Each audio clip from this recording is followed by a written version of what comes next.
सो एक JEE advance का problem लेते हैं।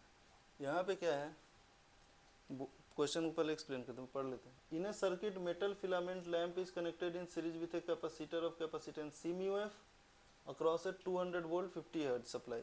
तो एक फिलामेंट लैंप है, मेटल फिलामेंट लैंप, जैसे नॉर्मल अपना बल्ब होता था पहले, और उसको एक कैपेसिटर के साथ जोड़ दिया है सीरीज में 200 वोल्ट पावर सप्लाई पे 50 हर्ट्ज पे जो पावर सप्लाई है। और उसके बाद बोलता है कि ये जो लैंप है वो 500 वाट पावर कंज्यूम करती है, while voltage drop across it is 100 volt, और इसके अक्रॉस जो वोल्टेज ड्रॉप है वो 100 वोल्ट है। अब बोलता है कि एज्यूम नो इंडक्टिव लोड, यानी कि सिर्फ आरसी सर्किट है, तो take RMS value of the voltage. हो तो मैंने पहले भी बोला है कि ये जो वोल्टेज होती है वो आरएमएस ही होती है, ठीक है, बट इसने लिख भी दिया है। Magnitude of the phase angle पूछ रहा है between the current and supply is 5 है, तो उसकी वैल्यू निकालनी है, और एज्यूम करना है √3 पाई का वैल्यू 5 है, और एक वैल्यू कैपेसिटर सी की निकालनी है, जो इसके जो कैपेसिटेंस है सी म्यू एफ। तो सी की वैल्यू अपने को फाइंड करनी है कि अपने को सी की वैल्यू फाइंड हो जाए जहाँ की हमारा रिक्वायरमेंट मीट हो जाए कि लैंप जो है सो 500 वाट की पावर कंज्यूम करे और उसके अक्रॉस 100 वोल्ट का ड्रॉप आए। तो होगा क्या इस सर्किट में, सीआर सर्किट है तो देखा जाए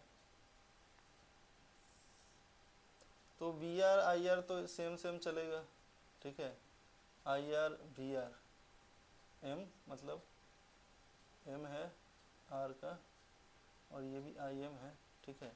और सी सर्किट तो यहाँ से वोल्टेज सी वाली तो है, सी एम ऐसे चल रही होगी, तो इनकी मिली जुली सरकार जो कहीं पे आ रही होगी वो कुछ इस तरह से सप्लाई के साथ फाई एंगल बना रही होगी, यही फाई एंगल पूछ रहा है, ठीक है। तो ये फाई एंगल पूछ रहा है, इस फाई एंगल को कैसे निकालें।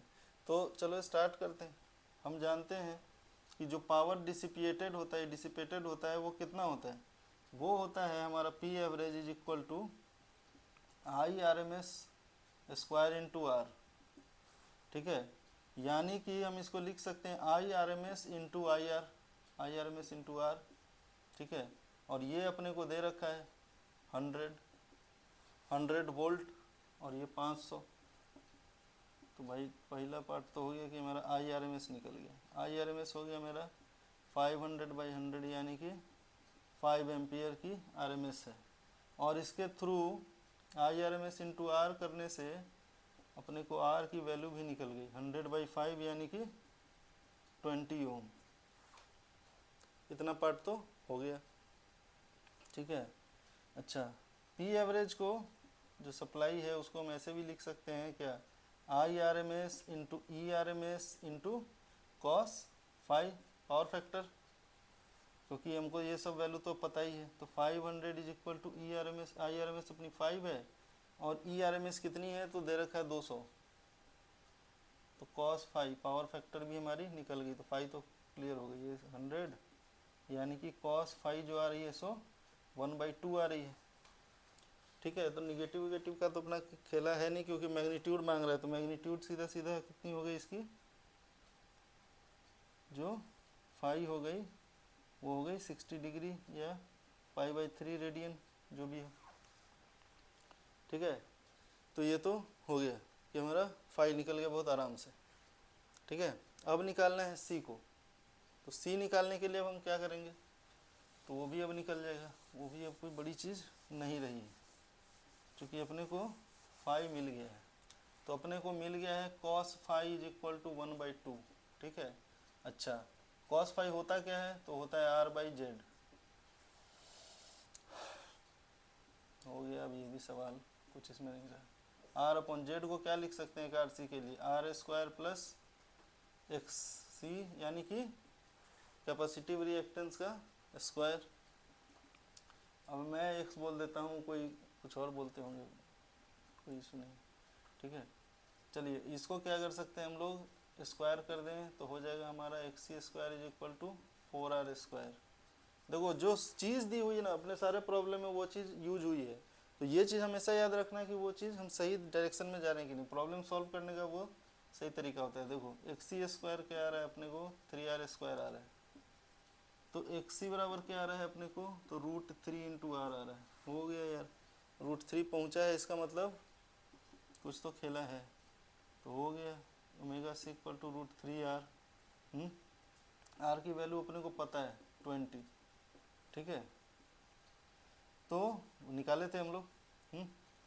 तो यहाँ पे अब क्या करें हम, बढ़िया, c बराबर हो गया मेरा क्या,